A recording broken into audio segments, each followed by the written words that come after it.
Good afternoon, class. Today's topic will be Chapter 3. We will talk about dissolution and winding up of partnerships. So, remember in Chapter 1, we discussed the general provisions. So, in the general provisions, we discussed the kinds of partnership, how it is created, the elements, etc., etc.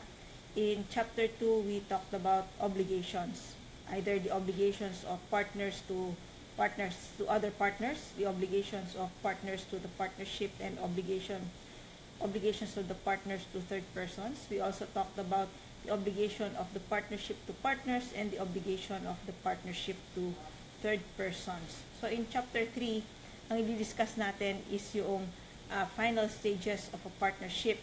So in Chapter 1, creation. In Chapter 2, we defined the obligations, etc. In Chapter 3, we will now start the final stages to end yung ating partnership. So, dito na nagtatapos ang lifetime ng isang partnership.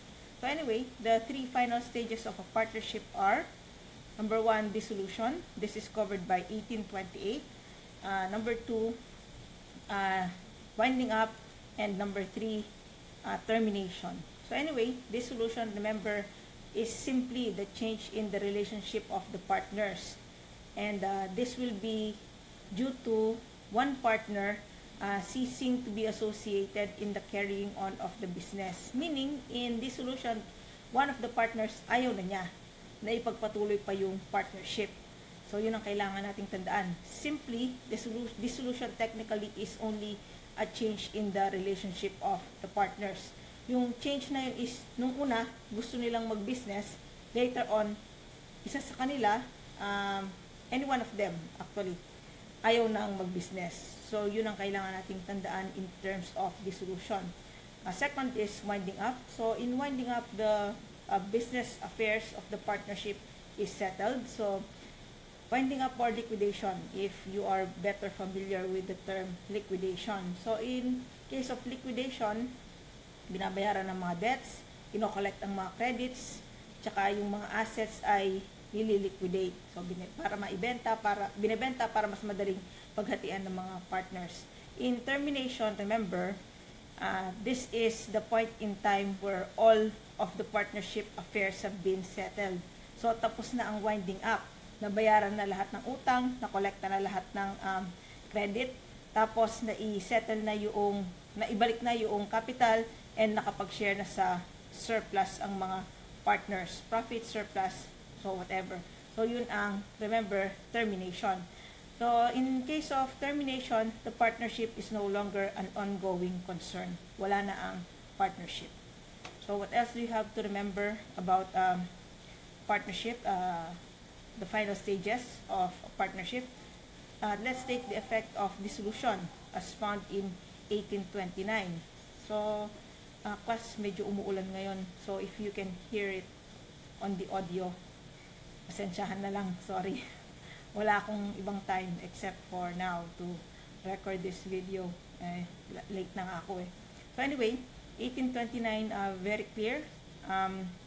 In dissolution, no new partnership business should be undertaken. So, wala na tayong bagong transactions na papasok. Kasi ang dapat na lang na ginagawa ng partnership is to liquidate the affairs and distribute yung mga assets ng partnership. However, class, until winding up or liquidation is completed, nagpapatuloy pa rin yung partnership. So, buhay pa siya insofar as liquidation or winding up of its affairs is concerned. So, yun ang tandaan natin dyan. So, please take note also of the causes of dissolution. They can be categorized majorly as judicial and extrajudicial. In 1830, you will know, class, that these are the extrajudicial causes of dissolution, meaning the help of the courts is not required to dissolve the partnership. Even the partners can dissolve it amongst themselves. In case of judicial dissolution, any of the partners or even an assignee can go to court and ask the court to issue an order dissolving the partnership. So the grounds are different, obviously. In 1830, remember, ito yung mga extrajudicial grounds for dissolution. So please take note of the acronym. Probably acronym is the right term. Libido. So Lividuw. So L stands for loss. I stands for insolvency of the partner or the partnership. What else? V stands for dissolution in violation of the partnership contract. I stands for interdiction, as in civil interdiction. D stands for death. U, unlawfulness of the business. And the last one, W, causes of dissolution without violating the partnership contract. So yung W, apat yan na causes. So anyway, let's take the first one. Extrajudicial cause of dissolution without violation of the agreement between the partners. Here, dinidissolve yung partnership without necessarily violating the partnership contract. Kaya nga siya without violation. So remember, there are four kinds. Partnership is dissolved if, number one, there is termination of the definite term or the particular undertaking specified in the agreement. So pagka dumating na yung term, nag-expire na, or the particular undertaking is accomplished, remember, the partnership is dissolved and there is no violation of the agreement here, because specifically, the agreement of the partners is to dissolve the partnership after a particular period or definite term or after the accomplishment of a particular undertaking. That is why it is dissolution without necessarily violating the partnership contract. How about number two? Number two is will apply in case of a partnership at will. Because here, remember, in a partnership at will, there is no definite term or particular undertaking which is specified. Kailan matatapos ang partnership at will? Based on the express will of any partner. So if any partner wants to terminate or dissolve the partnership, and he is in good faith, remember class that this is an extrajudicial cause of dissolution and it does not violate the partnership contract. Bakit hindi na violate ang partnership contract? Because it is a partnership at will. It can end anytime based on the will of the partners. So yun ang kailangan nating tandaan sa number 2. Number 3 will apply to partnerships for a specified term, fixed term, or partnership for a particular undertaking. So in number 3, remember, it is even before the arrival of the period or the expiration of the period, or the accomplishment of the particular undertaking, the partners want to dissolve the partnership already. But remember here, bakit siya walang violation? Because all of the partners consent to the dissolution. So remember here, ang kailangan mo lang na consent yung galing sa mga partners who have not assigned their interest or suffered them to be charged. So this will have to do with 1813 and also 1814, which we have already discussed. Yung assignment of interest, and number 1814 talks about yung charging order or charging interest. So ang kailangan mo lang na consent dito ay yung mga partners na hindi nag-assign ng interest or yung mga partners na hindi na-charge ang interest. If all of them consent, even if the period has not yet arrived or is not yet expired, and the particular undertaking has not yet been accomplished, it is without violation of the partnership agreement. Anyway, may consent naman sila. So it is like a modification of the original agreement, tapos gagawin na lang nilang, i-dissolve na lang nila at this time by the will of the partners. What else? Number 4, by expulsion of any partner from the business bona fide in accordance with such authority conferred by agreement between the partners. So here, remember, obviously, in a partnership, the other partners, if they do it in good faith, they can expel the partners if it is provided for in the agreement, in the partnership agreement. So, remember here, class, that pagka expulsion in good faith, right yan na binibigay sa mga partners because it is conferred by agreement. But it does not violate the contract of partnership kasi kasama naman sa pinag-usapan nila yon. Pwedeng mag-expel as long as it is done in good faith. And remember, merong ganyang klaseng usapan sa mga partners at the start of the partnership. It is it is without violation of the partnership contract. So, what is the reason why expulsion leads to dissolution? Remember, class, ang reason nito is the decrease in the membership of the partnership. So, ang kailangan yung tandaan, which you will learn later on, any increase or decrease in the number of partners can lead to dissolution of the partnership. So, anyway, tandaan na lang natin yan. So, dissolution in violation of the partnership agreement, remember, it happens when the circumstances do not permit a dissolution under any of the provisions of Article 1830. So, bawal mag-dissolve ng isang partnership. But obviously, even if bawal mag-dissolve, the partners can still get out of the partnership kasi hindi naman pwedeng yung pilitan. Remember here, class, that if the reason for getting out of the partnership is not justifiable, dito malalaglag yon in violation of the partnership agreement. It can also apply in case of a partnership for a fixed term. Tapos hindi pa tapos yung term niya. Gusto mo nang umalis and the other partners do not agree with your choice.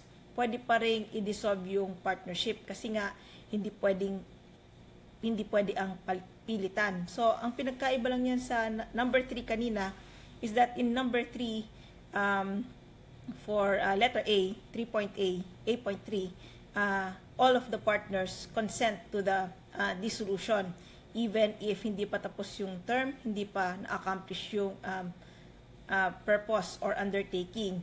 In letter B, remember, pwede namang mag-dissolve kahit na hindi pa na-accomplish yung undertaking or hindi pa nag-expire yung term. But here, since not all of the partners consent, it is in violation of the partnership agreement. So, here, withdrawing partner will be liable for damages. But again, you cannot compel him to remain in the partnership. Kasi nga, partnership is based on mutual trust and confidence. If ayaw na niya, he does not trust the partnership anymore or the other partners, he is allowed to get out. But liable for damages in case.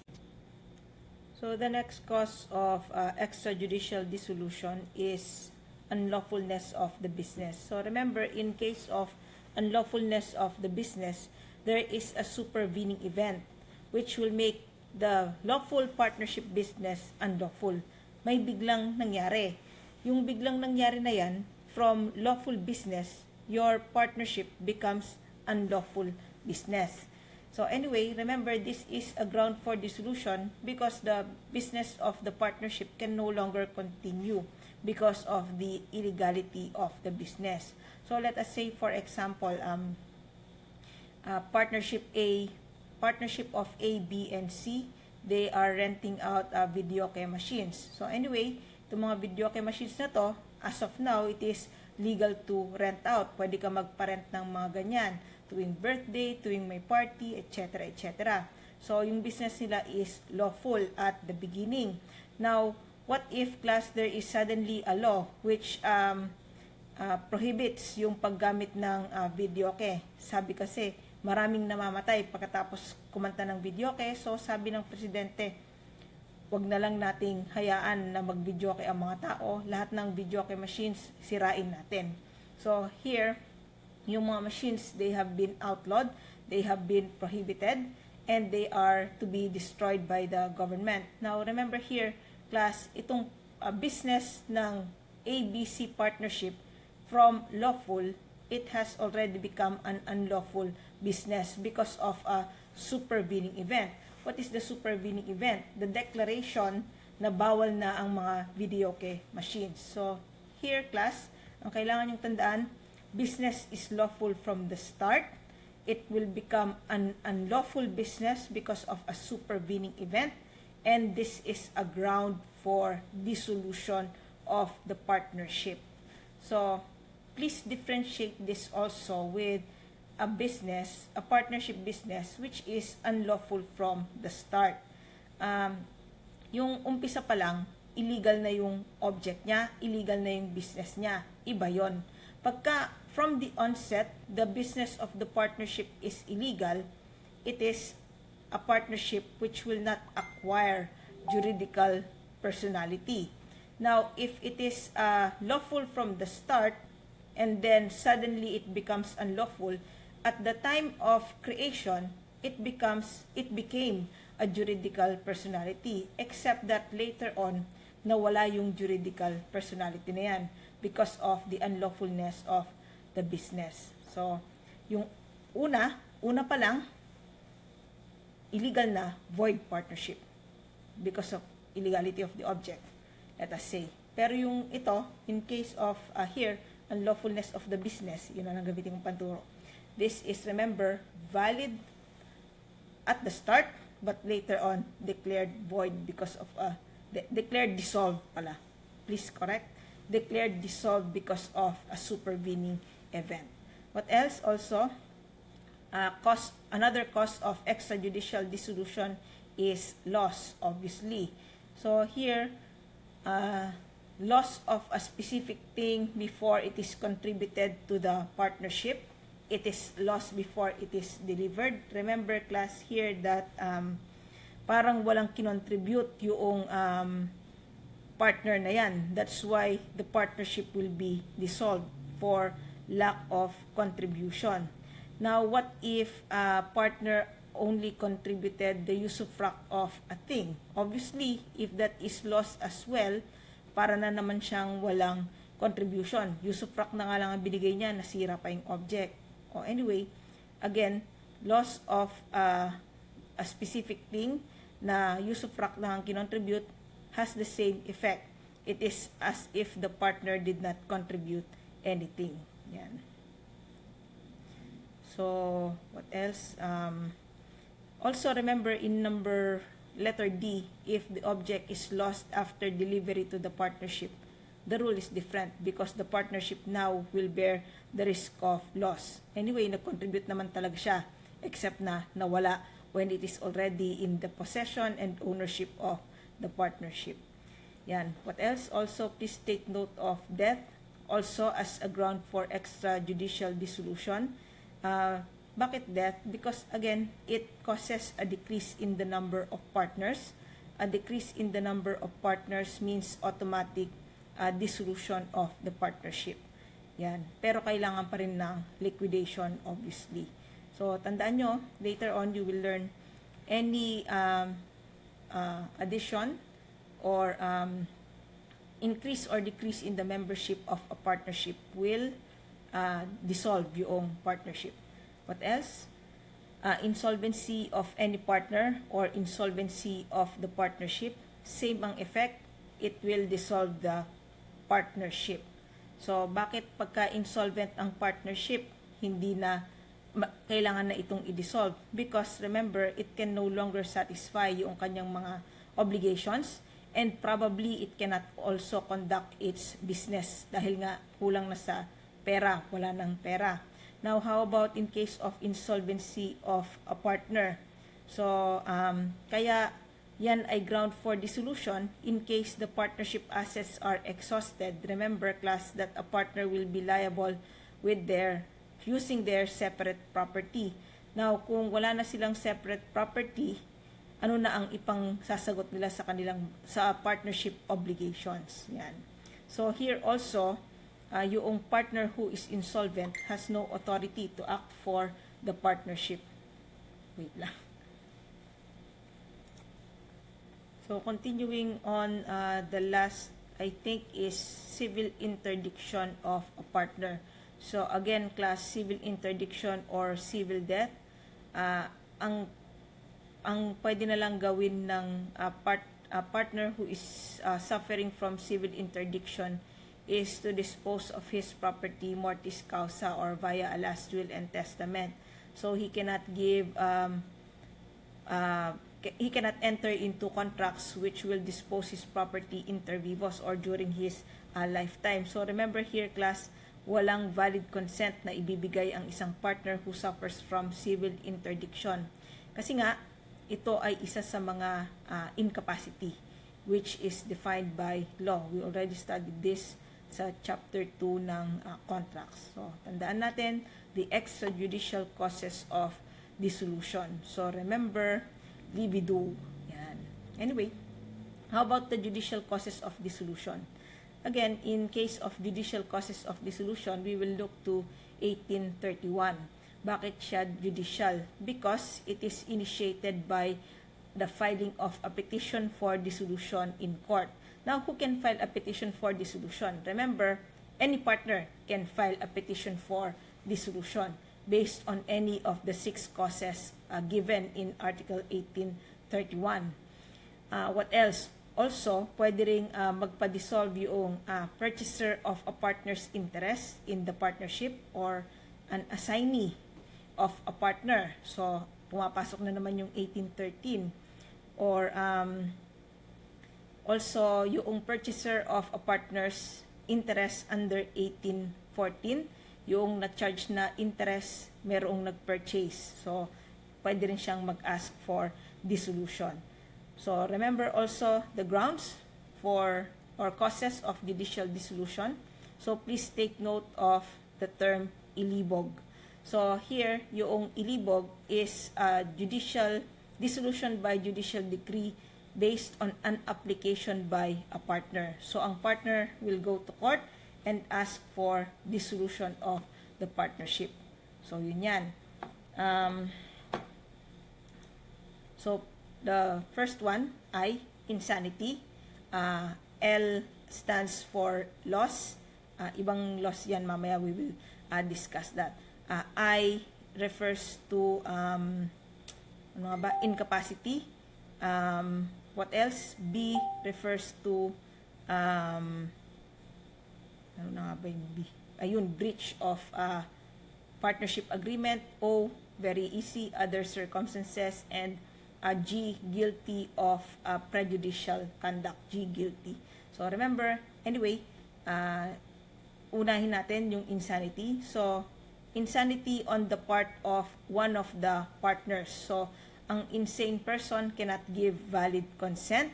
So, dissolution may be asked from the court. So, yung insane partner kasi incapacitated to contract, kaya nagiging itong ground for dissolution. Hindi naman kailangang judicially declared insane na siya at the time of the filing of the petition for dissolution. Dun sa mismong case or mismong petition to dissolve the partnership, pwedeng doon i-prove ng mga partners that in fact this partner who is allegedly insane is actually insane. Yan. What else? Number 2, in case of incapacity, incapacity which will affect yung capability ng isang partner to perform partnership duties. Yan. So, usually, example for this is partners who will enter into government service. I think that's in your book. Partners who will be away for a long time abroad. Yan. So, they are otherwise incapacitated to perform partnership obligations, which is why this is another ground for dissolution.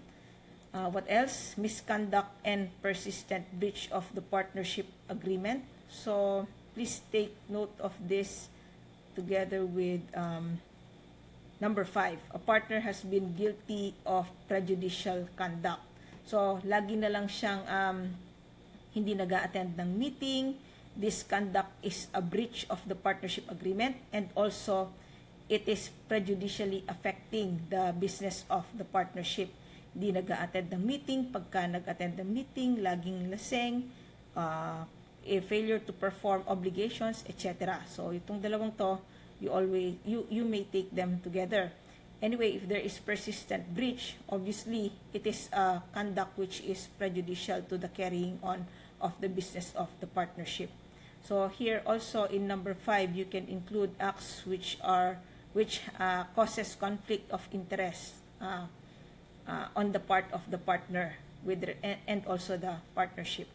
How about number 4? Business of the partnership can only be carried on at a loss. So here, the business of the partnership is wala nang pag-asa. Kumbaga, palugi na siya. So, bakit mo pa itutuloy kung yung purpose ng partnership, which is to obtain profit, hindi na siya pwedeng ma-achieve. Achieve talaga. So, anyway, if the business of the partnership can be carried on can only be carried on at a loss, it is again a ground for judicial dissolution. And number 6, very important, other circumstances. So, itong other circumstances na to, usually ito yung reason bakit judicial, because it will be ventilated out in court. Now, letter B, dissolution can also be by application of a purchaser of a partner's interest. So, remember here that it can be filed, number 1, when the specified time or particular undertaking has been terminated, meaning the partnership is for a specific term or a particular undertaking. Pagka nag-expire na yung term or na-accomplish na yung particular undertaking, itong purchaser of partners' interest under 1314 or 1814 and 1813 can ask for a dissolution of the partnership in court. And number 2, in case of a partnership at will, yung purchaser can ask for dissolution at any time the interest was assigned or when the charging order was issued. So, yun ang kailangan nating tandaan dyan. What else? Let me see. Pwede na siguro yan. How about liabilities in case of dissolution? Mahirap to class, but I will try to explain it as easily as I can. So this will cover, remember, Articles 1832, 33, and 1834. In Article 1832, we talk about the general rule. Pagka nagkaroon ng dissolution, remember, it terminates all authority of the partners to act for the partnership. So you take this together with 18, ano na nga bang provision yun? 1829, yan. Kasi remember in 1829, sabi ko kanina, no new business can be transacted. However, there are times na talagang merong biglang bagong business which the partners will enter into. So, ang tanong dyan is, ito bang bagong business na to napapasukan after dissolution has already been taken place? Is it binding on the partnership? Number 2, is the partner allowed to enter into that kind of transaction? And number 3, if an acting partner enters into that kind of transaction, yung mga co-partners ba niya are also liable? Yan. So anyway, 1832 talks about the general rule. A dissolution will terminate all the authority of the partners to act for the partnership, meaning bawal na silang pumasok sa mga new transactions. Yan. That is the general rule. Now, 1832 and 1833 provides the rules among partners. Ang question sa 1832 and 1833 ay, if the partnership is made liable, yung mga ibang partners ba, can they ask for reimbursement from the acting partner? Kasi di ba bawal nang pumasok sa bagong business. Pero itong acting partner enters into a new transaction. Is it binding on the partnership? That is the first question, which is covered by 1834. And number 2, sino ang liable? Is it only the acting partner or all of the partners? So, please take note that the liability in 1832 and 33, kung magiging partnership liability siya, this rule will apply. So, ang mangyayari dyan, if it is declared partnership liability, sino bang may taya? Yung partner acting lang or yung iba pang partners? What else? Also, please take note of the general rule.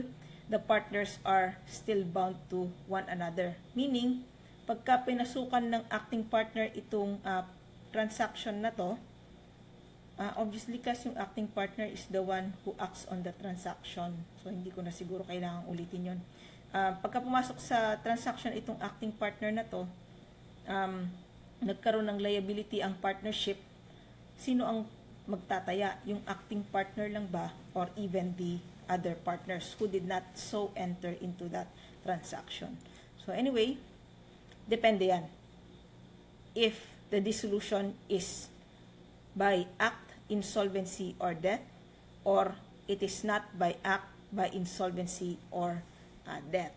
So please take note of dissolution, examples of dissolution which are not by act, or insolvency, or death. Ano ba ang mga klase ng mga dissolution which are not, which are not through the act, insolvency, or death of a partner? Number 1, business becomes unlawful. So, ang reason for dissolution na yan ay hindi act of a partner. Hindi rin ito by insolvency. Hindi rin ito by death. What else? Expiration of the term, accomplishment of the purpose, loss of specific partnership property, civil interdiction, and decree of a court. So these are the cause here of dissolution is not an act of a partner, not because of insolvency, and not because of death. So here in number 1, remember class that whether or not the other partners are liable for the transaction entered into by the acting partner depends on what ground. So anyway, ibigyan ko na lang kayong example later on.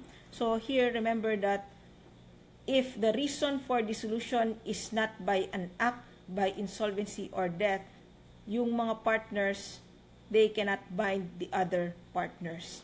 And remember, yung authority is terminated effective immediately. So, anyway, example, yan. So here, ABC partnership is obviously a partnership and it is dissolved because of the expiration of the term. So obviously, itong expiration of term is not an act of the partner. It is not by insolvency, and obviously, hindi yan death. Anong reason for dissolution? Expiration of the term. Now, after expiration of the term, itong si A enters into a transaction with X, a third person. Now, remember class, whether or not the partnership is liable, usually the general rule is that the partnership is liable. Pagka ganyan, anyway, we will learn later on in 1834. But usually the rule is that the partnership is liable.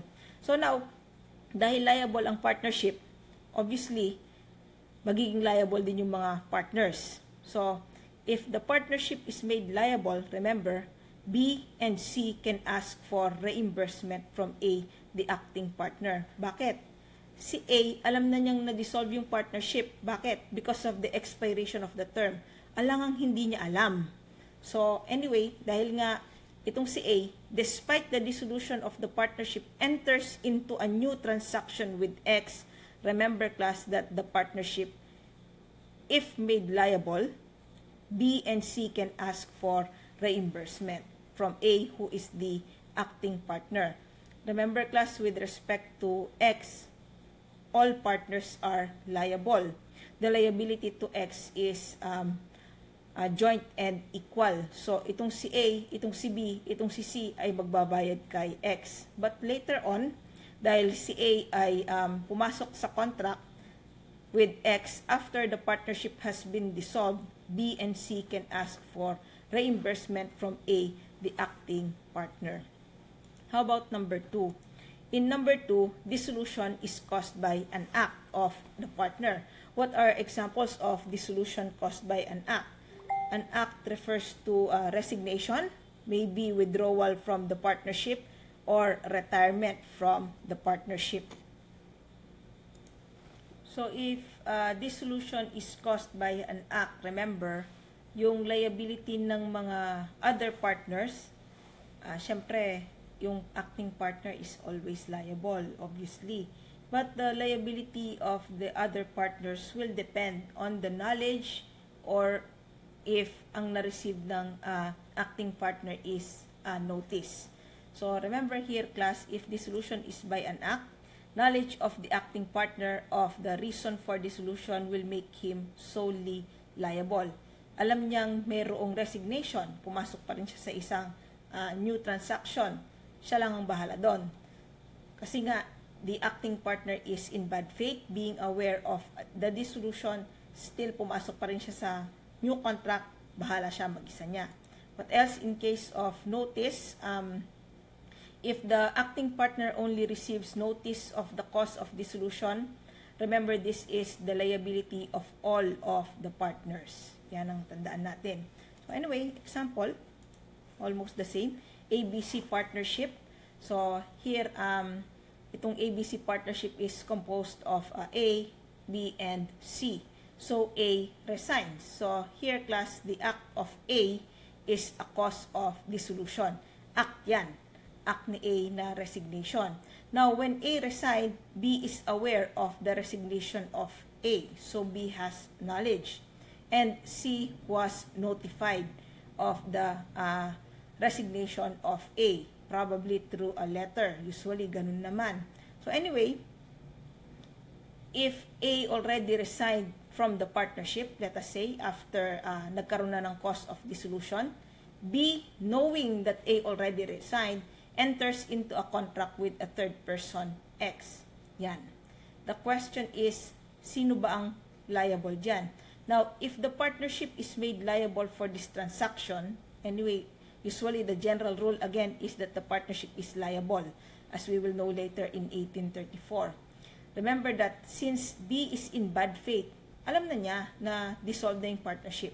A and C can ask for reimbursement from B, who is the acting partner. Bakit? Because again, as to X, all partners are jointly and equally liable. So, bayad A, bayad B, bayad C. But obviously, later on, A and C can ask for reimbursement from B, who is the acting partner, being in bad faith. And also, here, C, another partner, who is notified of the resignation of A, enters into a transaction with Y, who is again a third person to the partnership. Now, if the partnership is made liable, remember, all partners must share in the liability. Partnership liability ito, so partners must all share in the liability. Bakit? Because notice is insufficient. Yun ang sabi sa rule. So, pagka notified ka lang, and the reason for dissolution is an act, remember, it is not sufficient para maging siyang sole liability ng acting partner. Liability pa rin yan ng all of the partners. So what about, class, if the dissolution is caused by insolvency or the death of one of the partners? So remember, class, the rule is that in case of death or insolvency, knowledge of or mere notice to the acting partner will make him solely liable. So if there is partnership liability, tapos the partners are made liable, remember, class, that the other partners can ask for reimbursement from the acting partner if that is the case. So anyway, let's take for example this one. Again, ABC partnership is a partnership composed of A, B, and C. So here, A becomes insolvent.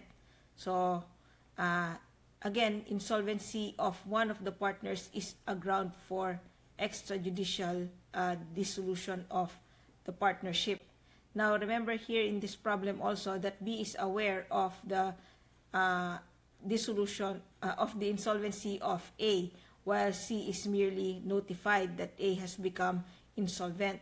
Now, again, in our example, B and C will enter into new transactions with third persons, namely X and also Y. Now, it is B who enters into a transaction with X, tapos C enters into a transaction with Y.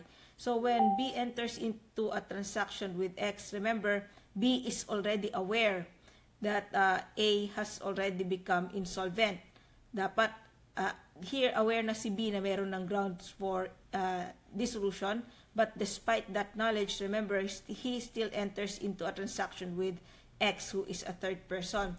Now, if a partnership liability results here with respect to the transaction with X, remember, A and C can ask for reimbursement from B, who is the acting partner. Bakit? Bad faith of B. Alam na niyang dissolve na yung partnership due to insolvency, but still, B enters into a transaction with X. And remember here, class, that B is solely liable. A and C can ask for reimbursement as to any liability that they will have to pay to X. So, babayad sila kay X, but because remember, again, X is a third person, pwede siyang maningil from all of the partners, and the liability, again, is joint and equal.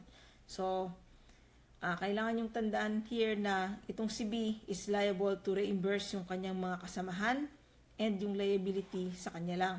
How about in case of C? Remember here, C is notified of the insolvency of A. So, C is aware that there is already an existing ground for dissolution of the partnership. But regardless of that, C enters into a transaction with Y. So, again here, pagka insolvency or death, remember, mere notice is sufficient to make C solely liable. So here, if partnership liability again happens, A and B can ask for reimbursement from C, who is the acting partner. Again, C is in bad faith. C is already notified that there is a ground for dissolution, but still C enters into a transaction with Y, which is why C is solely liable in this case. So, yan ang tandaan natin with respect to liability as amongst partners.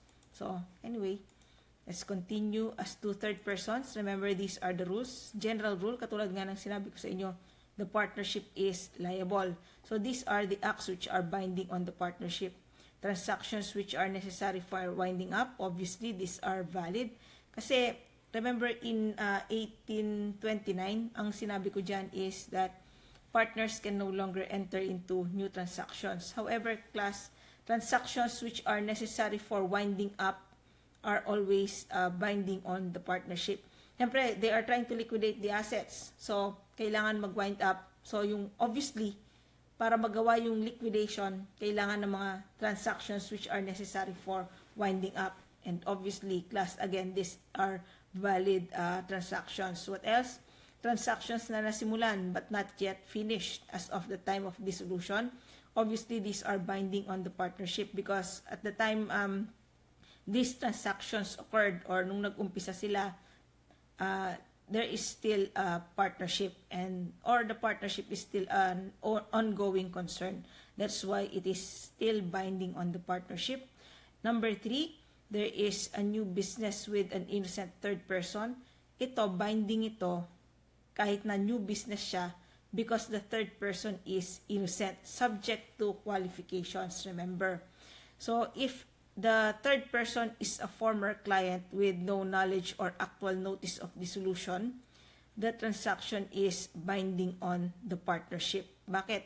Kasi pagka former client yan, the law requires you to give actual notice of dissolution to the former client. So, if the notice of dissolution is published in a newspaper, remember, it will not matter since pagkadating sa former client, what is required is that they are personally notified or they have actual notice of dissolution. What else? Number 2, also, a transaction with a new client may be entered into, and again, this is binding if the new client is, again, an innocent third person. So, new client who is aware of the existence of the partnership, but he is not knowledgeable or he has no notice regarding the dissolution because the fact of dissolution was not published. Again, dahil siya ay innocent third person, the good faith of the new client will make the partnership liable. Now, what else? Acts which are not binding on the partnership. When dissolution is due to unlawfulness of the business, obviously, because the business has already become illegal, it is no longer binding on the partnership. So, pagka unlawful business, not only is it not a partnership liability, yung acting partner is solely liable. What else? Number 2, acting partner is insolvent. This is not binding on the partnership. Bakit? Because the acting partner who is insolvent is not capacitated to enter into contracts. That's why a contract entered into by an acting partner who is insolvent is not binding on the partnership dahil wala siyang legal capacity. What else? Number 3, when the acting partner is not the liquidating partner. So, here, ang dapat pumasok sa transactions na to, kasi nga this is for winding up usually, ang liquidating partner. However, here class, the partner who enters into the transaction is not a liquidating partner. So, acting partner is not a liquidating partner. Usually, this is not binding on the partnership. Kasi ang mga new transactions for liquidation should always be entered into by the liquidating partner. However, here, the acting partner who enters into the transaction is not the liquidating. Dapat sana hindi binding yon. That is the general rule. However, except if the transaction is again with a former client who was not personally notified of the lack of authority of the acting partner, meaning di niya alam na yung acting partner is not supposed to be liquidating the partnership. So, because the former client is in good faith and wala talaga siyang notice ng lack of authority, the transaction is binding. Remember, we are talking here about the exceptions. This is the general rule. Acting partner who is not a liquidating partner, pagka siya ang pumasok sa transaction, the general rule, it's not binding. Except, ito nga yung pinag-usapan natin, exception. And number 2, in case of a new client who has no knowledge or notice of the lack of authority because it has not been published. So here, ang nakipag-transact sa new client is not a liquidating partner. So, hindi siya authorized to enter into transactions which will liquidate the partnership business. But remember here also that in number 2, there is no publication of the lack of authority of the acting partner who is not a liquidating partner. That's why here in number 2, again, it is binding on the partnership. What about discharging liability? So remember in 1835, we will talk about the rules to discharge a partner from liability upon dissolution. So anyway, ang kailangan nyo lang tandaan to is hindi madaling i-discharge ang partner from liability even if there is already dissolution of the partnership. So a partner will be discharged only if there is an agreement. And in the agreement, remember, the partner concerned must agree. Number 2, the other partners must also give their consent. And C, the creditors must give their consent so that yung partner na to ma-discharge siya from liability, meaning wala na siyang liability to third persons. That's why the creditors, they need the consent of the creditors para magkaroon ng discharge of a partner from liability. What else? Also, remember winding up, covered by 1386, extrajudicial and judicial winding up. So, remember, extrajudicial winding up, sino ang gagawa? Partners designated in the agreement. So, it is the liquidating partner who will wind up partnership affairs. Number 2, partners who have not wrongfully dissolved the partnership, meaning the innocent partners will extrajudicially wind up partnership affairs. What about in number 3? legal representative of the last surviving partner. Obviously, kung last surviving partner, all the partners are dead. Kasi nga, legal representative lang siya nung last surviving partner. A, B, and C, sila ay partners. Nagpunta sila sa isang convention meeting, ganyan, etc. Anyway, all of them died. So, nauna muna si A, tapos nung namatay si A, solvent siya. Number 2, namatay si letter C. Nung namatay si C, siya ay solvent din. And si B, yung last na namatay. But at the time of the death of B, B is insolvent. So anyway, A, B, and C, they have legal representatives. Pero sino ang mag-wind up ng partnership affairs?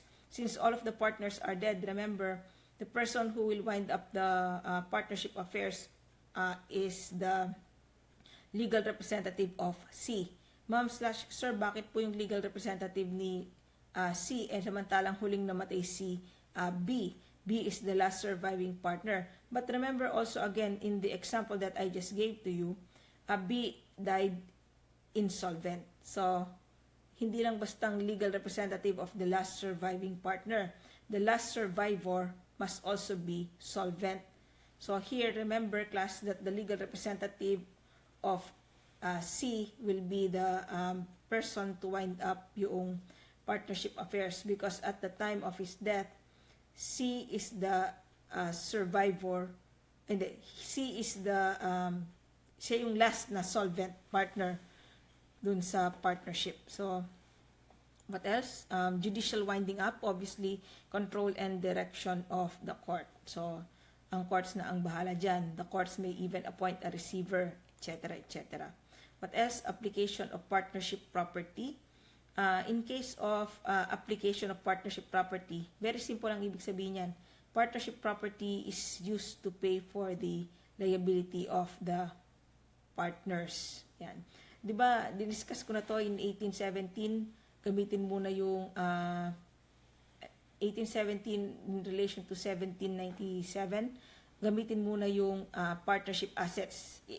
Ibawas muna yon bago maging personally liable ang mga partners. So this is in support of that rule.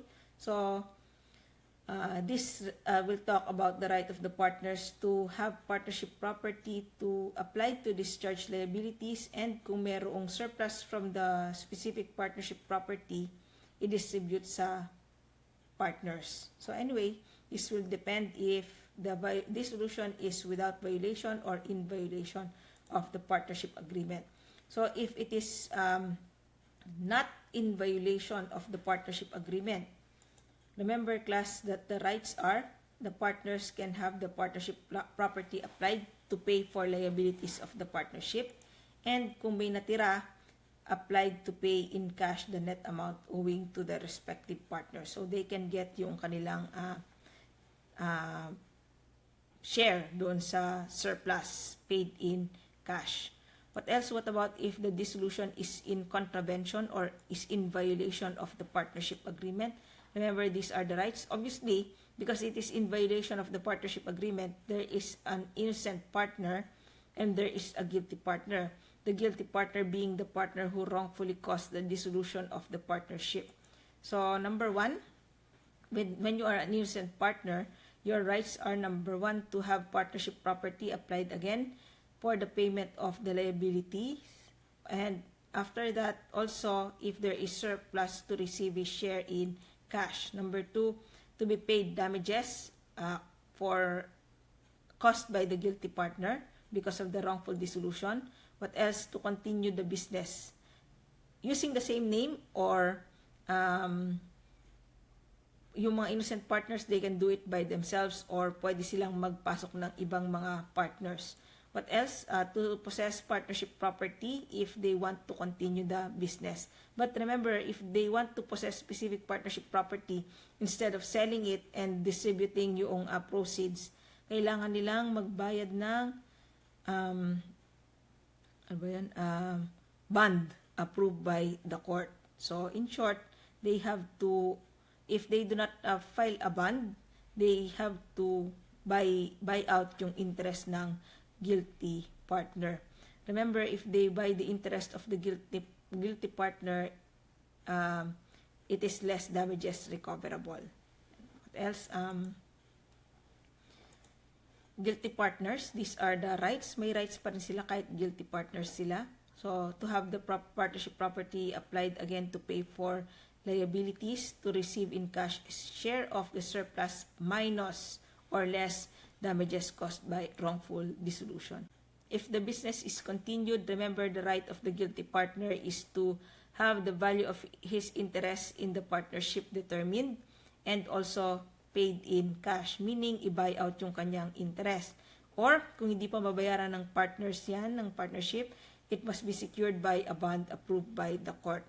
Now, also, the guilty partner should be released from all existing and future liabilities of the partnership. May right naman sila. Kasi nga, hindi na siya kasama dun sa pagtuloy ng business. So, dapat wala na siyang liability existing and future. What else? Annulment of the partnership contract due to fraud or misrepresentation. In the law, remember, the term used was rescind. So, again, mali yan kasi hindi naman to rescissible contract because there is fraud or misrepresentation. Remember, fraud is one of the vices of consent. Pagka may vices of consent on the part of one of the contracting parties, remember, class, that the contract is voidable. So, the right is not to rescind, but the right is to annul the partnership contract. So, again, if there is fraud or mistake, contract is voidable or annullable. If the contract is annulled, remember the injured party is entitled to mutual restitution. So, please take note of the other rights of the injured party. The right of lien or retention. They can retain specific partnership property hanggang sa sila ay mabayaran ng kanilang claim. So, this can also apply to surplus of partnership property. I-retain lang naman. What else? Right to subrogation. So, remember, the innocent partner or the partner who was defrauded can be subrogated to the place of creditors. Magiging creditor siya ng partnership para yung kanyang mga claims mabayaran. What else? The right of indemnification by the guilty partner or yung nanloko sa innocent partner na yan to enter into the voidable contract of partnership. So, right to ask for damages. In 1839, we will talk about the rules for settling accounts. So, remember, before you will settle accounts, kailangan mo munang alamin kung magkano, ano ang assets ng partnership. So, dalawa yan. Partnership property including yung goodwill or name, reputation, etc. Also, a part of the assets of the partnership are yung contributions of the partners. Yan. So, kung alam na natin ang assets ng partnership, remember, this is the order of payment ng mga liabilities or order of application of the assets after dissolution. So, number 1, bayaran muna yung creditors who are third persons. In short, outside creditors para madali. So, creditors who are strangers to the partnership. What else? Then, give to the partners who are also creditors. Meaning, kung pwede natin gamitin yung term, inside creditors. Yan.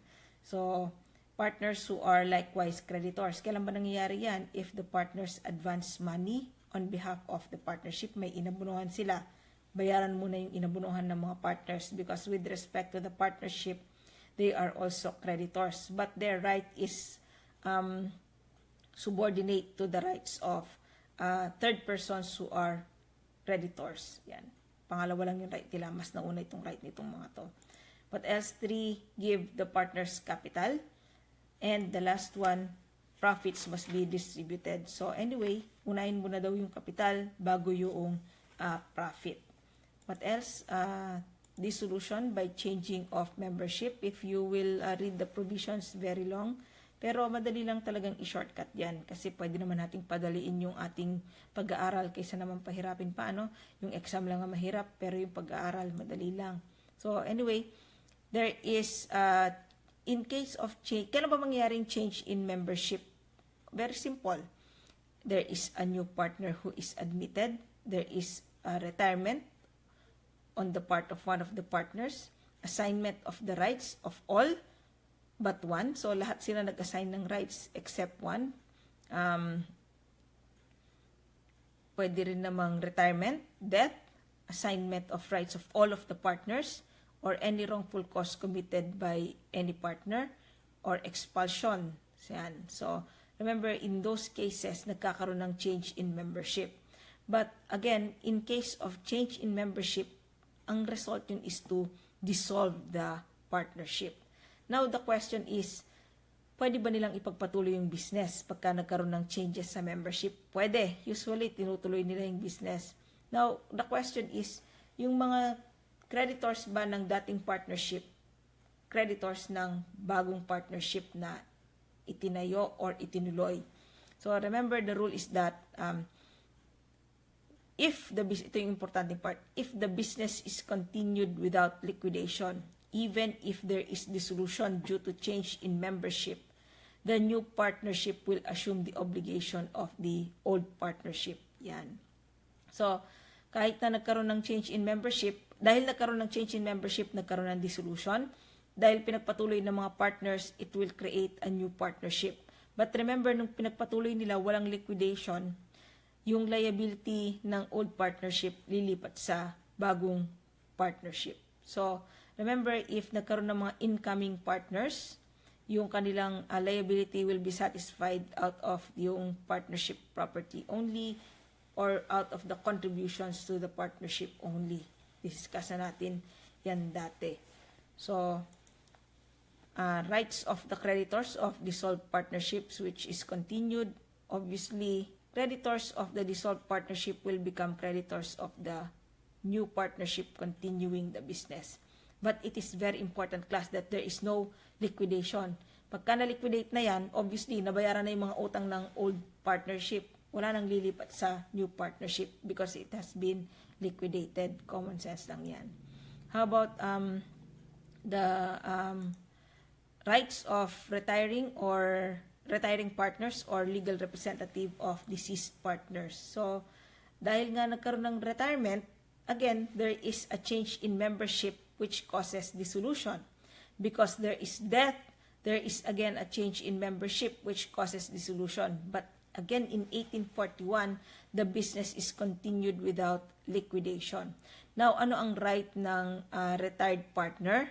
Ano ang right ng legal representative ng deceased partner? Obviously, hindi ng deceased partner, patay na siya. So, it is the legal representative who will have a right in the partnership. So, number 1, i-ascertain muna yung value ng interest ng retiring partner or deceased partner. Yan, as of the date of dissolution. Meaning, id est, date of retirement. Yan. In particular, id est. To receive thereafter as an ordinary creditor an amount equal to the value of his share in the dissolved partnership with interest or at his option in lieu of interest profits attributable to the use of his rights. So, remember class, tanggapin niya yung value ng share niya or a portion of the profits. Yan. Magiging siyang creditor ng partnership. Yung retired partner or yung legal representative ng deceased partner. So, remember, 1842 talks about the right to ask for an accounting with respect to the interest of a partner. So, this is a right available to a partner, yung pagdemand ng accounting ng value ng kanyang interest. Remember, the value of interest or interest in the partnership is defined in 1812. Remember, yung property rights, ito yung pangalawa. So, meron right ang partner or his legal representative to an accounting of the value of his interest after dissolution. Anyway, if you relate that to 1809, this is yung general rule, right to a formal account only after dissolution of the partnership. So, ine-echo lang niya yung provision na yun. So, anyway, that's it for chapter 3. I will give more examples when we get to class. Siguro, if I'm not mistaken, your class will be on October 10. More examples on 1832, 33, and 34. So, dun tayo magko-concentrate. So, anyway, have a nice day, class. Thank you.